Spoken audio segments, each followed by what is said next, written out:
Thank you for that introduction, Dr. Shrimplin. I am delighted and very honored to be here this evening. I want to start, in fact, with some broader thanks to Dr. Shrimplin and to Gresham College for the invitation to lecture this evening. I admire very much Sir Thomas's mission of free public lectures that have been going on here at Gresham College, now into the 5th century. I've been telling colleagues back in America that Sir Thomas basically set up the TED Talks of the 16th century, that he was that prescient. Dr. Shrimplin and I first met in September 2013, almost 4 years ago now. It was at an orientation session for Fulbright scholars come over from America to spend a year here in the UK. So Fulbright, as some of you might know, is an international educational exchange program. It's set up by the US government that sends American students and professors, such as myself, abroad to countries all around the world. And then it brings students and professors from those other countries to the US for educational exchange. It's one of the good things that the US government does. I know that our government and our president don't always play so well in the news these days. I can only say I did not vote for that man. I'm sorry. It will pass, believe me. So I was one of those Fulbright scholars, as Dr. Shrimplin said, in 2013-14, come here from the University of Alabama, which is in the southern part of the United States. I came with my husband and our 2 teenage boys, who are here this evening also. And we were up north at the University of Leeds. We had a wonderful year. I loved it. And it was during that year that I wrote this book. This is the hardback version, Happily Ever After. Now, here's the cover here. The romance story in popular culture. And I have some copies that are just hot off the press of the paperback. This is actually the first time I've seen the paperback edition myself. It just came out, and somehow you got it here in the UK before we did in the US. So I have some copies if anybody would like to buy one after the lecture, since they're brand new here. It was the subject of the book, Happily Ever After, is what I'll be speaking about this evening. But before I dive into that, I want to also thank the US-UK Fulbright Commission. They were supporting my research that year that I was here in residence at the University of Leeds. And this year, along with the Gresham anniversary, the Fulbright Commission, the Fulbright program, is celebrating its 70th anniversary of educational exchanges from the US to around the world, but especially here celebrating the UK exchange. Not quite the 400 years of history that you have here at Gresham, but still an impressive 70-year history of education support. Current and former Fulbright scholars, such as myself, have a long history of presenting lectures here at Gresham College. Gresham and Fulbright partner in this way and share this common mission of supporting new learning and, a lovely quote from the Gresham website, contributing to society through education and debate, holding core values of freedom, of thought and expression.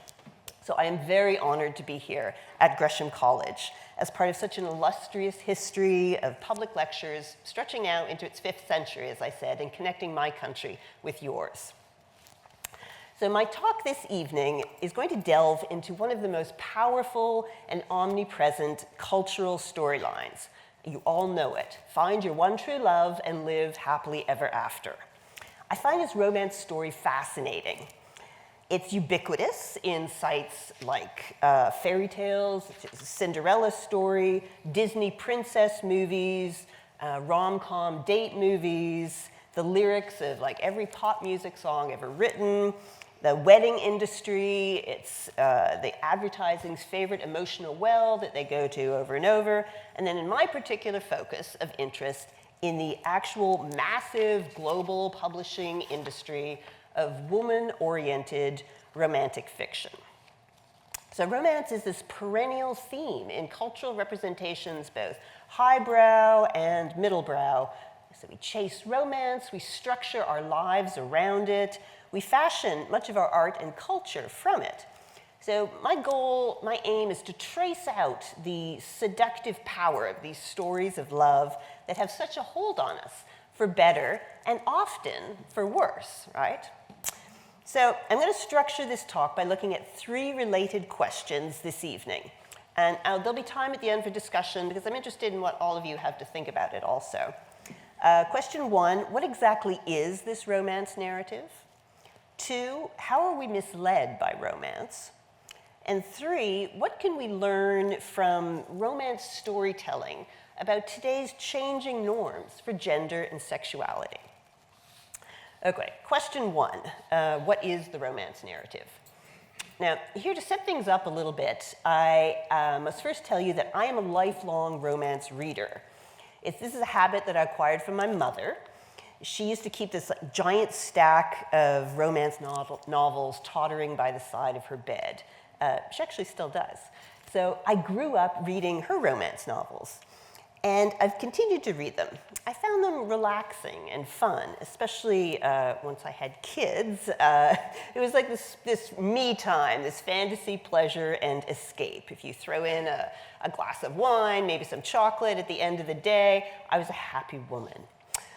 I'd call myself a passionate fan of the genre, but also sometimes an uneasy one. What exactly is this pleasure of the genre, I would ask myself? What is the appeal of this romance story that has such a hold on me and then on millions of other readers, many of them women? So I wrote this academic book in order to get answers, in order to critically interrogate my own fascination with the genre. But I didn't want to write only from the outside as a professor of gender studies, pop culture studies, looking in on this world of romance-landia in order to analyze it. I wanted to understand and study the storyline of romance from the inside also. So my research methodology for this book involves spending about 5 years alongside communities of romance writers, doing interviews and participant observation. Here, I joined the UK Romantic Novelists Association, and in America, I continue to be a member of the Romance Writers of America, doing work like attending annual conferences, monthly writers groups, doing many interviews with authors, aspiring authors, published authors, highly successful authors, moderately successful authors, and readers and fans of the genre. And then as part of that insider work, Dr. Shrimplin mentioned this, I wrote and I eventually published with Simon & Schuster these 2 romance novels that went along with my academic study so that I could be inside the genre and outside looking in also. I wrote under the pseudonym of Catherine LaRoche. She's my more romantic, exotic alter ego. I really like Catherine LaRoche. She gets to have more fun than I do as an academic professor sometimes. So I'm taking us here on a journey into romance-landia, this cultural and literary landscape where lovers meet and match up, and in which we also internalize as this high-pressure script, not always in our own best interests, for how we're supposed to live our own personal lives. So here's my first argument with all of this. Even if you never read actual romantic novels, if you swear to God you've never picked up one of these novels in your life, and you never will, we all already are astute and well-informed readers of the romance story. You know this story inside out. It's the soup we swim in. It's everywhere in the culture. The romance narrative is a central storyline of human culture. So pushing this thesis a little bit further, the story of romance is the guiding text offered by the contemporary culture of the modern West on the subject of how women and men should relate. Find your one true love, your one and only, and live happily ever after. So to the ancient and perennial question of how to define and live the good life, American pop culture's resounding answer is through the narrative of romance, sex, and love. According to Stephanie Kuntz's History of Marriage, a gigantic marital revolution occurred in Western Europe and North America during the Enlightenment. So prior to the late 18th century, notions of marriage tended to be pragmatically based, right? More on political and economic considerations of money, alliance, power, resources. The sentimental and passionate love-based marriage stood in rather radical contrast to this older sense. So through the 19th and then 20th centuries, the romantic love match came to dominate as the ideal for marriage in Western culture. this romance narrative is now, at this point, arguably the most influential cultural narrative about how to achieve happiness and fulfillment in the modern Western world. It's endlessly taught, it's replayed in a multiplicity of cultural sites. So here we start to see that romance is not only a narrative, but also becomes, somewhat more disturbingly, an imperative, a grammatical imperative, right? Find your one true love, live happily ever after. So the couple, traditionally heterosexual, but no longer necessarily so. There's lots of gay, lesbian, and queer romance storytelling being published nowadays. Same-sex marriage is being legalized in 2015 in my country. But this couple, in whatever form, is made into a near mandatory norm by the media and popular culture. So more about that bit a little bit later. First, I want to tell you a bit more about romance publishing. I think this is one of the most interesting cultural sites where romance stories are told and inculcated and, a crucial point, experimented with in new forms. In America, romance fiction, or sometimes it's called romantic fiction here, is our best-selling genre. It's a huge moneymaker. Romance novels constitute the largest segment of fiction publishing. Romance fiction has a readership in 2008 of almost 75 million Americans. There's 29% of all Americans over the age of 13 have read a romance novel that year. That's about when I started reading at the age of 13, although I wasn't an American at the time. I'm Canadian by birth. I was born and raised in Canada. So this massively popular genre now racks up over $1 billion in annual US publisher revenue. The vast majority of these books are bought and read by women. It's a women-dominated genre. The gender breakdown is about 84 to 91% for women, with men accounting for about 9 to 16% of the sales. Globally, 200 million Mills and Boon romances are sold every year. These romances are translated into about 90 languages, sold around the world. Romances have these ancient literary roots. So it's a massive contemporary publishing genre, but ancient literary roots. So we can think about where does this genre fit into the larger history of literature. Although the current form, here's a good one. The current form of genre romance dates from the appearance of 1970s bestsellers, such as Kathleen Woodiwitz's The Flame and the Flower. This bodacious narrative just thrilled me when I read it as a teenager. But we can trace a much longer lineage for these stories. So the 1970s is sort of when the contemporary form of romantic fiction dates from, but a lot depends on definition. If by romance novel one means an Anglo-authored, love-based courtship plot resolving to a happy marriage, then the literary ancestry traces back further through highlights such as the Mills and Boon's publishing empire that I was just mentioning, the Regency set novels of Georgette Hare. Anyone who read? Raise your hand if you read Georgette Hare. Yes, of course, okay. 19th-century masterworks, Pride and Prejudice, Jane Austen. You can keep going down to Samuel Richardson's 1740 bestseller, Pamela, a bestseller of its time. The genre was popular in the past as it is now. If one adopts an even broader definition that encompasses stories about the trials and tribulations of romance, of love, of erotic desire, then the earlier and the wider context of this genre includes the 17th and 18th century British amatory fiction of best-selling writers of their time, Aphra Behn, Eliza Haywood. I'll talk a bit more about her in a minute. The poetry of medieval troubadours, we keep going back in time. The earliest European novel that we have, still extant, the earliest European novel was a romance story, Kalliroi, published by the Greek first century CE author Keraton. You could keep going back to the unapologetically erotic love poetry of the biblical Song of Songs. So there's an ancient lineage for these stories. What fascinates me is how, even with the possibility of new and more open 21st century norms of gender equality, sexual experimentation, the romance narrative continues to thrive, or depending on your taste, you might say, continues to bedevil us. So these romance titles now spread over a wide variety of subgenres. Here's an example of contemporary romance continue to remain popular. Here's this recent UK bestseller made into a movie.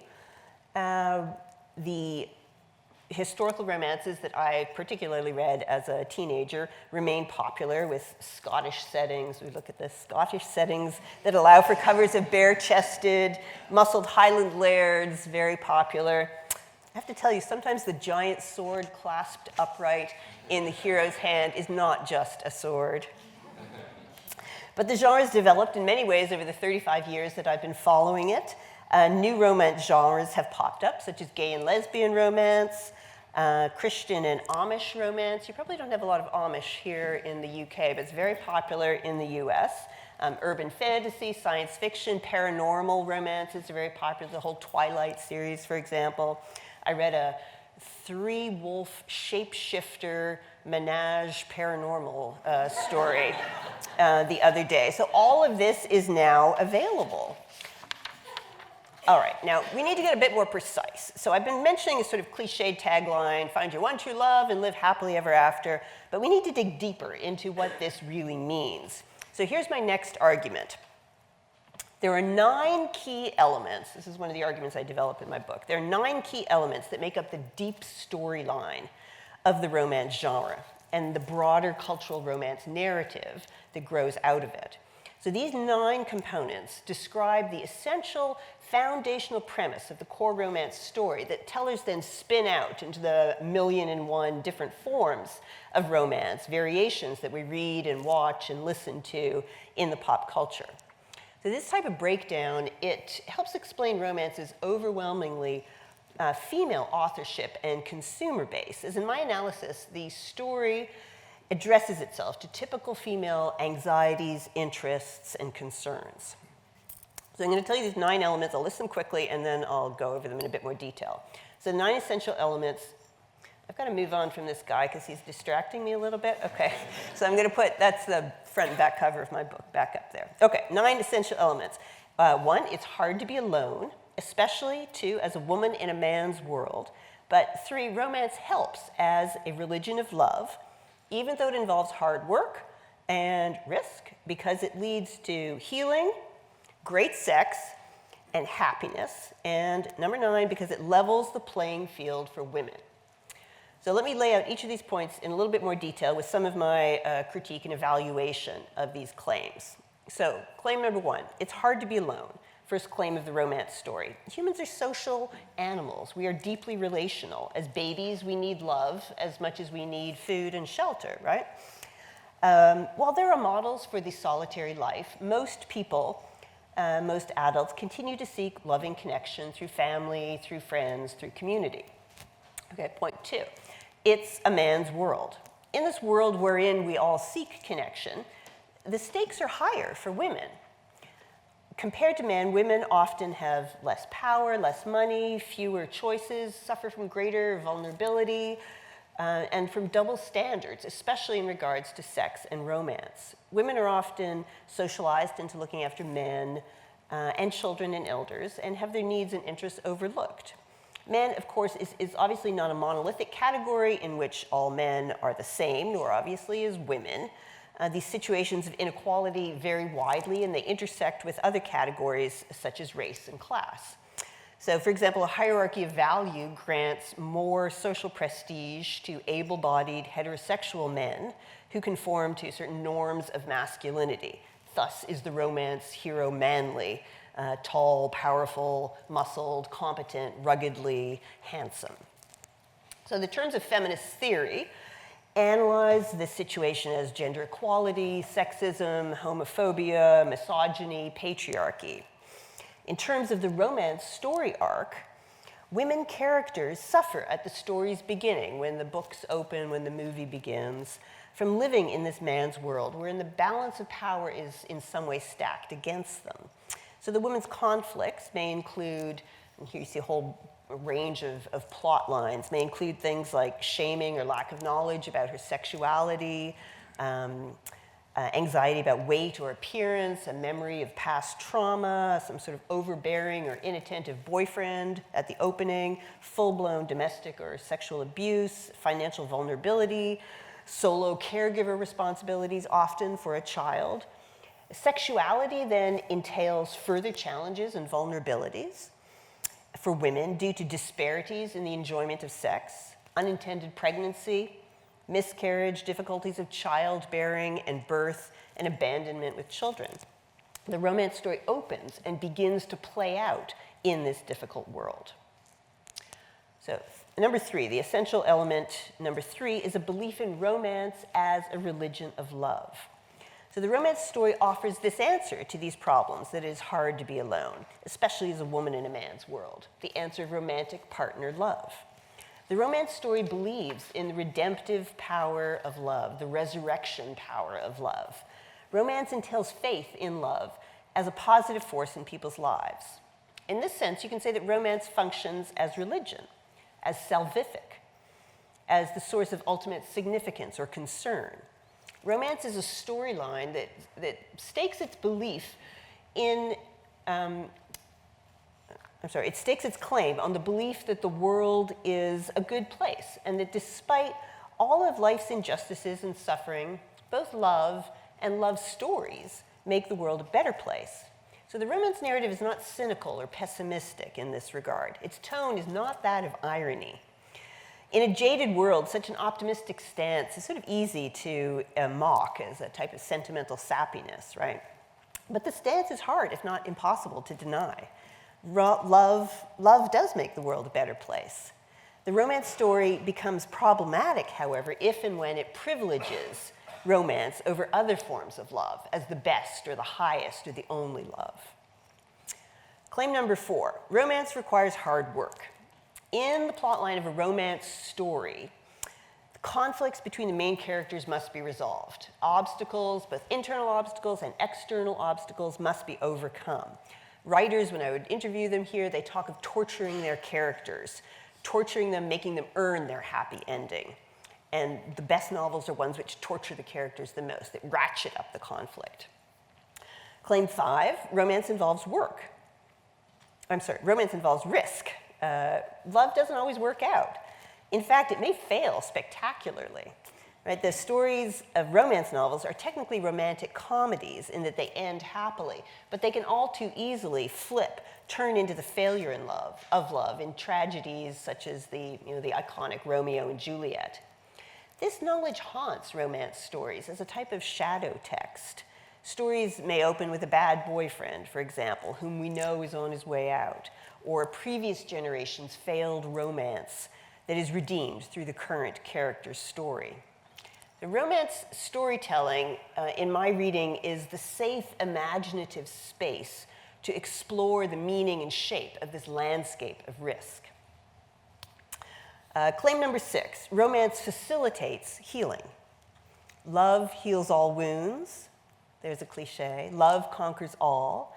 While these are cliches that stretch beyond realism into this sort of mythic ideal, love does grant strength to endure many of life's hardships, because love pulls us out of and beyond a type of narrow egoism into concern for another. It can lead to maturity, generosity, strength of character, a type of spiritual fulfillment. Such love can give you greater confidence and heal past hurts. Claim number 7, romance leads to great sex, especially for women. The romance storyline is in this way sex positive. Whether the intimacy level of any particular story is cozy or spicy, the romance teaches that sexuality is not shameful or sordid or dirty, but it's natural, healthy, and empowering. It's a key part of what bonds two lovers into one. Women in romance novels are always sexually satisfied, even if such satisfaction is only implied off-page in like a Jane Austen type novel, only implied by the quality of the lover's relationship and the happy ending at the end of the story. So for readers, the romance genre can connect women to their sexuality in positive ways, which is a theme I heard a lot in the interviews that I did with authors and readers. Point 8, romance makes you happy. The supportive love of a good partner, what the romance story calls a true love, is a sweetness to be treasured. Despite the romance story tagline about living happily ever after, this happiness is not meant to be a simple or a facile one. It's envisioned as a mature happiness, rooted in a poignant knowledge of the inevitable loss of the beloved through death, and open to the ongoing challenges inherent in any relationship. There can, however, be an over-the-top aspect to this element. The excess of the lover's commitment can strike some who are not fans of the genre as sort of a ridiculous, lovey-dovey campiness. That's actually a quote from my sister-in-law, who isn't a fan of the genre. So there's the eye-rolling that the genre can provoke, right?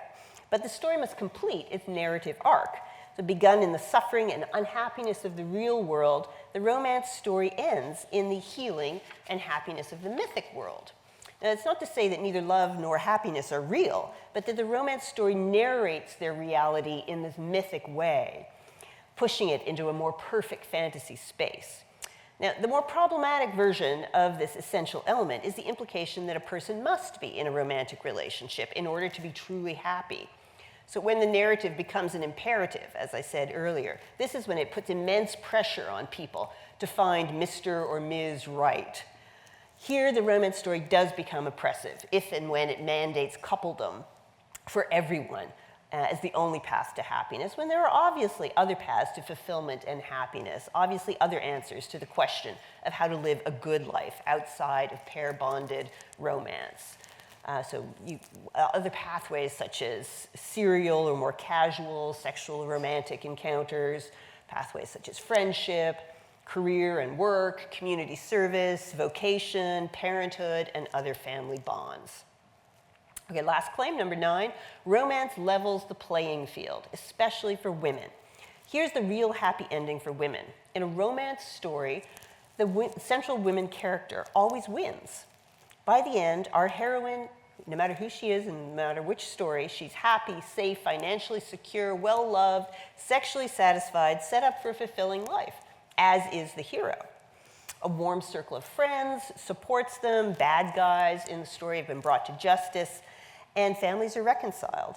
So the main characters go from conflict to harmony, from a disequilibrium of power to equality. Unlike in real life, unlike in much literary fiction, women never lose in the love relationship. This is a huge part of the genre's appeal for readers. Women always gain power in these stories. The romance story is thus, in my reading, a woman-centered fantasy about how to make this man's world work for her. Okay, so with those 9 elements, there you have the deep structure of the romance storyline. An analysis of the human condition, a prescription for happiness, a blueprint for how to live the good life, or you could say an illusion, a recipe for disaster, an addiction, the brainwashing of individuals by power structures with something to gain. So you've got to decide for yourselves. I think it's actually some of all of the above in different ways and more. So let's keep going. Let's dig a little bit deeper now. All right, so I want to get to my second question, is how are we misled by romance? Or another way to put it, is romantic love worth its risks? Now here's another argument. The romance narrative that I've been talking about plays such a pervasive, such a central role in the culture because it offers us, collectively, it offers us a safe fantasy space to try to figure out why romantic love is so complicated, with such razor's edge potential in our lives for both good and for bad. It's a cultural site, I think, for working through the perennial conundrum, the risky business of love. Now, I'm going to unpack this argument by telling you a romance story as an example. And I warn you, it's sort of a fierce one. Here is Beverly Jenkins. She's an acclaimed romance novelist. She wrote in 1996 a historical novel called Indigo. Jenkins, she's a major successful novelist in America. She's a USA Today bestseller. She's published over 30 novels to date. She continues to write. She just received the Romance Writers of America Lifetime Achievement Award. She's one of the first and most well-known African-American romance novelists. She specializes in novels that portray Black American life in the 19th century. Now, although she wrote Indigo 20 years ago, the novel has become a classic and it's much discussed, partly because of its controversial prologue that provides a type of frame story for the whole plot. I'll outline this prologue for you as a way to interrogate, for us all to interrogate more closely this sort of promise and pitfall of romantic love. So here's the novel, Indigo, in 3 different covers. It's been released, reissued over the 20 years because it's so popular. You can see sometimes you get, this is called a clutch cover here, right? There's that always some sort of sexy embrace, the clutch cover, and then the more plain ones, but the indigo color throughout. Okay, so Indigo's prologue is an epistolary narrative told through letters. It functions as backstory to the novel as a whole. It's a type of text of terror, really. It recounts the how and why of an African-American man, not that guy, literally giving himself into slavery in order to be with the woman whom he loves. So David Wyatt, the man, David Wyatt, he's a free man, land-owning Black man in 1831 America. He's working as a merchant sailor. In 2 letters that constitute the novel's preface, David writes to his sister Catherine to explain that he's given up his freedom in order to marry his pregnant lover, who's an enslaved woman on a southern plantation. Quote, "For the love of a woman named Frances Greeton, I have forsaken all I am and given over my freedom to her master. I am a slave now, Catherine." He's writing to his sister here. He feels deeply the incomprehensibility of what he's done. But Catherine, he tries to explain, to be near her, I would carry water in hell. Jenkins' story after this preface jumps forward in time over 2 decades, and it follows Hester Wyatt, who's now the grown daughter of David and Frances. Hester has become the owner of a freedom house on the Underground Railroad, a conductor of escaped slaves from the southern part of the US up to the north. She harbors a wounded man, that guy, who turns out to be Galen Vachon, a fabulously wealthy, free Creole Black man, handsome as sin, of course, and he himself also works to help escaped slaves.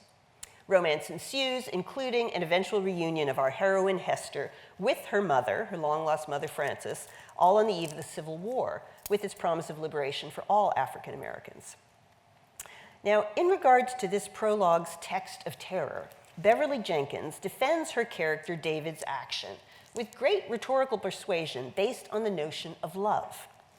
She argues that love can be a practice of freedom, even when it occurs within, sometimes precisely because it occurs within, a culture viciously tainted by the violence and dehumanization of racism, of white supremacy. Jenkins here evokes bell hooks. Bell Hooks is a theorist and cultural critic on issues of race and feminism in America. She wrote a very well-known essay that's entitled Love as the Practice of Freedom. Bell Hooks in this essay argues for the political and healing power of love. Quote, "The moment we choose to love, we begin to work against domination, against oppression. The moment we choose to love, we begin to move toward freedom, to act in ways that liberate ourselves and others. That action is the testimony of love as the practice of freedom." That's Bell Hooks' quote. So this concept, however, of love as the practice of freedom, it's obviously a complicated one in this context here, as exemplified in the narrative of David giving himself into slavery. So I argue that there are dynamics of both freedom and bondage at the heart of romance stories, that there's this, romance stories both fictional and real life, that there's this dynamic that can lead to a nexus of liberation and domination, of empowerment and of loss of self, all in the name or service, apparently, of love. So let's try to think about this a little bit more. If love and freedom are tightly related, how is it that love seems so often to lead us astray into some of life's worst binds and heartbreaks? Does, for example, Indigo's backstory here regarding David count as one such heartbreaking tragedy when his love for Frances leads him to forsake his own freedom? How can David's act of making himself a slave, how can that be compatible with true love? Jenkins herself raises these questions. There's an author's note at the back of her novel. She quotes in this author's note the factual slave narrative that inspired her own fictionalized version of this story. It's based on an oral history that was recorded as part of the US Federal Writers Project, dating from the 1920s and the 1930s, when the US federal government sent out workers to collect stories, oral histories, narratives of people who were former slaves. So this acquaintance that was recorded in this US Writers Project of this man named Wyatt speaks, I don't know, maybe in similar ways. He was saying, this guy is crazy to do that. That love is an awful thing, I tell you. I don't think I would give my freedom away to marry anybody. How can you do such a thing? Jenkins, in this novel, she has her heroine Hester echo this assessment after Hester recounts her parents' story to her lover Galen. Love must be a terrible thing, Hester concludes. She adds that love brings only sadness, as she lists all the examples she knows of tragic and unrequited love, including a local black and white couple unable to publicly live out their love because of the racism of the time period. So the cliches tell us that love heals all wounds, that love conquers all, and yet an obvious opposite truth captured also in cliche is that love blinds. Love can blind us to our own best interests, to our own self-preservation. We can love badly to our disadvantage, someone unworthy of our love. Bondage themes of sexual desire and love as trap and battle, cause of blindness and confusion. The spouse is the old ball and chain. All of these are perennial themes spun out about the darker side of love. Let me give you one other literary example. As early as the late 17th and 18th century, British amatory fiction writers cautioned how erotic love can breed illusion. I mentioned earlier Eliza Haywood. She's a precursor of today's popular romance novels. And Aphra Behn, who is buried here in London in Westminster. And Aphra Behn was herself the very first English woman to earn her living through writing, a fascinating character. So they particularly championed this theme of the dangers of romance. Haywood was a top-selling author of her day, along with Daniel Defoe and Jonathan Swift. This is the cover of her 1725 publication, Phantomina, or Love in a Maze. You can see there's this epigraph there. It bears an epigraph. It's a couplet by the English poet Edmund Waller. In love, the victors from the vanquished fly. They fly that wound, and they pursue that die. Sort of hard to read there. In these lines, love is a literal battlefield, isn't it? A space where victors wound and then flee, and where any left-behind lovers who are foolish enough to mount pursuit can only fail. There's no happy endings here. So in Phantomina, Haywood warns readers, women readers in particular, of these dangers of love through her heroine's angry musings when she learns of the faithlessness of her lover, Beauplaisir. False expectations, fruitless hope, there's endless waiting, despair, deception, betrayal, along with, oh, there's a good quote, plenty of lusty happiness as the most luxurious gratification of wild desires could make, and the passionate bliss of the strenuous pressures of his eager arms. It's really a great novel. I urge you to read it. But such is the mixed lot of those who love, right? So this great conundrum, is love worth the risk? Sexuality is perhaps the messiest, the most complicated or dangerous aspect of human embodiment. It raises complex psychosocial issues, the vulnerability of opening oneself to another, the risk of toxic masculinity, of self-effacing femininity, fear of assault, the sheer chaotic power of desire to derail reason. So all this creates a type of conundrum in the culture, a type of trap in the messages that's constantly fed to us through the culture. You want to love, you must love is good for you, and yet love can be bad, even deadly. This puzzle of erotic love is portrayed and explored in endless permutations, arising from the pop culture wells of romance storytelling, which we consume in massive quantities in fantasy exploration of how this puzzle can ever work out. So here's a notion. Erotic, romantic love might be the most dangerous thing we do to ourselves. love can and does go dreadfully wrong. The rake, in reality, rarely reforms, right? Although the culture makes such bad boy scoundrels look darkly appealing, we over-romanticize romance. The cruel truth is, love can break your heart and shed your self-esteem, ruin your finances, leave you with unwanted pregnancy. It can get you killed by a stalker who won't let go. All of this is love too, some perversion of it. Such examples of love are clearly not in the practice of freedom.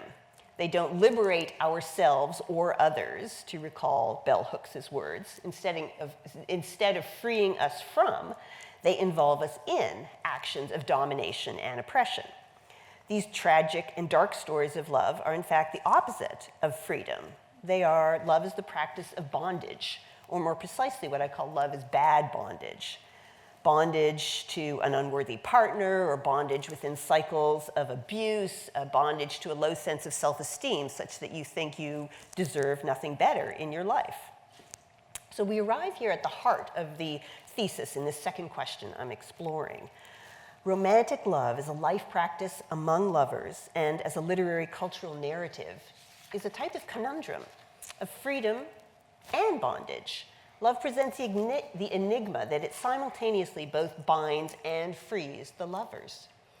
The bonds of love entail love as a practice of avoiding bad bondage, is one way to put it, while learning to accept and maybe even revel in good bondage. So this good bondage involves a restriction of freedom that is key to popular culture's vision of romantic love. You can think of the culturally iconic Christian marriage vow, for example. Tie the knot, bind two partners together, I take thee to have and to hold, forsaking all others, as long as we both shall live. So love becomes an experience of freedom precisely because it binds you to one very specific and special other. By binding me, you set me free, sings one songster. Romantic love portrays true love as both binding and freeing, and ultimately as freeing because it is binding. This paradox is a tricky one. It raises the complicated questions of self-deception at the heart of much suspicious feminist analysis of the romance genre. Indigo continues to provide illustration. I'll put it back here.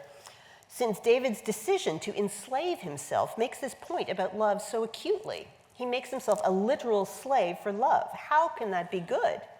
In this vision of the romance narrative, love is a self-slavery in which you bind or shackle yourself to another and give up certain freedoms, but willingly forsaking these freedoms as lesser in significance, as ultimately forfeitable. Yet we can easily ask, did David's decision to sell himself into slavery to be with Frances, did it go too far into this earlier described problematic loss of self? It's not hard to argue yes. David gives up self quite literally, the self-determination of legal freedom, for the political, economic, and social bondage of slavery in the racist, white supremacist American South. Frances herself, in the preface, protested David's decision. To her credit, he wrote to his sister in the novel's preface, Frances was furious upon learning what I'd done and refused to speak to me for days. David has given up too much to be with her. It should not have gone so far. David's defense, however, is that he only gave up his outer self in order to gain his heart's true desire. So to put it another way, as a black man living in a time when slavery and racism had curtailed the physical, political, economic, and social freedom of so many African Americans, Beverly Jenkins, in her portrayal of the story, argues that David chose to define freedom for himself.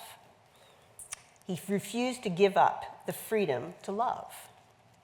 So while Bell Hooks argues that love is the practice of freedom, in composing her novel, Beverly Jenkins offers this twist that the ultimate freedom is the practice of love. She talks about the freedom only love can bring. Now, when it comes to romance storytelling, the genre suggests there is no difference between the practice of freedom and the practice of a good bondage, of binding yourself to a worthy other. True love equals freedom equals good bondage. David, in this perspective, then was right. And so is Jenkins. David becomes most free when he sells himself into slavery to be with his beloved Frances. This is a paradox so contradictory, however, as to be absurd. And yet it is true. Or else, from this perspective, romantic love means nothing. Now, I'll leave it to each of you here to decide for yourselves what you make of this vision of romantic love. Would you have done what David did? But I want to finish with just one last quick question here before we can get to some discussion. One that asks about gender and erotica in Romancelandia. And it brings us to that most famous or infamous recent contribution to the romance narrative, the international blockbuster 50 Shades of Grey, whose trilogy, I'll remind you, was written here in England. So, question 3, what can we learn from romance storytelling about today's changing norms for gender and sexuality? Another way to put it, what's up with all the erotica these days? How is it that romance has gotten so spicy? So here, to review, in 2013, E.L. James was the world's top earning writer with an estimated income of $95 million. So she earned more than J.K. Rowling, there's J.K. Rowling, of Harry Potter fame. 95 million, that was US dollars. Her trilogy, E.L. James's trilogy, has sold over 125 million copies in 52 languages. The first book, 50 Shades of Grey, set records for the fastest selling paperback ever. The second movie is just about to come out now. Sociologist Eva Illouz, who wrote about the 50 Shades phenomenon, takes the mainstream success of this trilogy as indicative of an immense change in values, quote, an immense change in values in Western culture, a change as dramatic, one might say, as electricity and indoor plumbing, end quote. Now, if you thought that the 50 Shades trilogy was the sort of a one-off, some weird publishing blip, recent trends are actually proving you wrong. Other erotic romance novels, that is, stories of scorching sex with a love plot that resolves to a traditional happy ending, which is the case with 50 Shades. Here, I'll put it up here. It's actually a very conventional romance story in that regard. These other erotic romance novels have also been maintaining a rather dominatrix-like presence on the bestseller lists.